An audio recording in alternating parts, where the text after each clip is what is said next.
développer tout ça avec vous. Merci d'être avec nous en plateau. Giovanni Filippo est avec nous par téléphone également pour débuter cette émission. Membre de la cellule Info d'experts de Bourse Direct. Bonjour Giovanni. Bonjour à tous. On est quasiment à un mois de la fin de l'année. Giovanni, est-ce qu'on est toujours dans un scénario de marché confortable, là, notamment pour les marchés européens? Alors aujourd'hui c'est très calme évidemment, mais est-ce qu'on est toujours sur une tendance haussière qui pourrait nous amener à voir des points un peu plus hauts peut-être d'ici la fin de l'année? Sur l'aspect comportemental et sur l'aspect technique, et surtout sur l'aspect technique, je pense il y a très longtemps qu'on n'a pas eu des conditions techniques aussi favorables. Donc j'ai envie de répondre oui sur cet aspect-là. Maintenant, vis-à-vis de l'environnement qui reste quand même assez préoccupant, j'ai aussi envie de dire non. Donc voilà, c'est pour ça qu'il y a déjà quelques mois, je vous disais pour moi que le CAC était, on va dire, raisonnablement à son prix entre 4006 et 4003, puisqu'on est enfermé dans cette boîte, si je puis dire, depuis la mi-juillet. Maintenant, il est vrai qu'on a assisté à un vrai tournant post-Brexit, parce qu'on parle beaucoup de l'élection de Trump, mais quand on voit l'évolution de certaines valeurs et de certains indices, il y a vraiment eu un retournement post-Brexit, et pour l'instant, c'est pas trop mal, mais on cale toujours sous un seuil extrêmement important. Donc on a même perdu, je dirais, notre avance au niveau indice européen, puisque l'effet Trump a surtout profité à Wall Street. Dans l'ensemble, les indices ont gagné 6 à 7%, alors que nous, on s'est péniblement apprécié de 2 à 3%.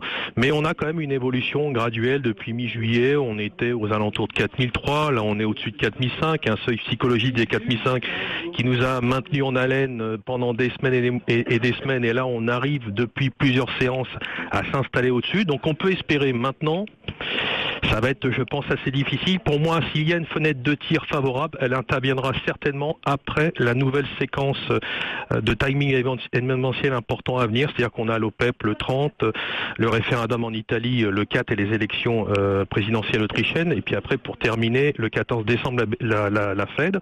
Donc si on arrive à sortir à peu près sur les mêmes niveaux, peu ou prou sur les mêmes niveaux, passer cette quinzaine encore assez sensible, oui, il y a de fortes chances qu'après on essaye probablement de progresser et d'étendre cette progression au début de l'année qui vient.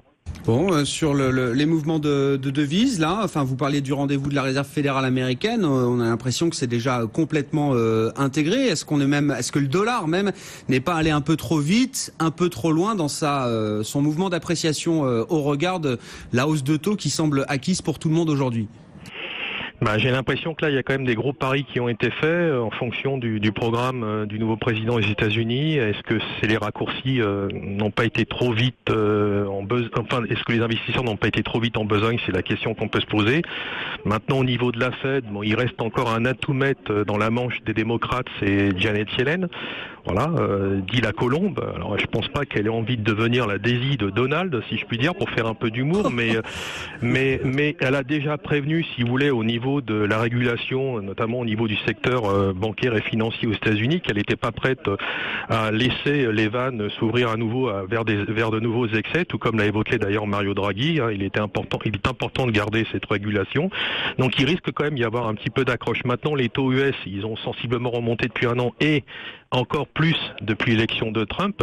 C'est vrai que mécaniquement, c'est plus tellement justifié pour elle de ne pas, je dirais, abonder vers une nouvelle hausse des taux. Bon, on verra bien le 14 décembre. Moi, voilà, j'aimais toujours un petit bémol vis-à-vis de sa connotation politique. C'est dans le discours, c'est parce que tout le monde est focalisé sur 2017 et on va en parler évidemment très largement avec Philippe Brossard qui est avec nous en plateau, mais c'est le rythme de hausse de taux de 2017 là qui inquiète ou qui peut éventuellement inquiéter le marché, Giovanni?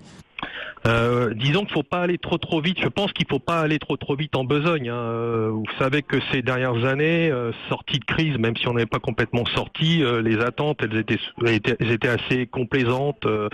On était un petit peu, je dirais, on acceptait un peu que les résultats au niveau des entreprises, les statistiques au niveau de la macro soient pas non plus exceptionnels, qu'on réussisse à trouver un certain équilibre et que ça puisse après, je dirais, progresser dans le temps. Maintenant, il est clair qu'aujourd'hui, vu les niveaux cours de valorisation de certains marchés, notamment les marchés américains, il est clair que les attentes vont être supérieures. Et en plus, on a des rendez-vous politiques quand même assez particuliers l'année prochaine.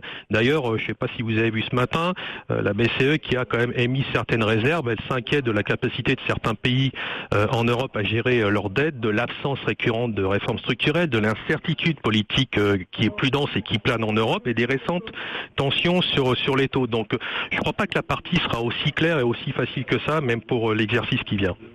Un mot du pétrole, parce que vous l'avez dit effectivement, hein, la semaine prochaine on aura la réunion officielle de l'OPEP et puis d'autres membres, enfin non membres du cartel, mais producteurs évidemment de pétrole. On pense bien sûr à la Russie.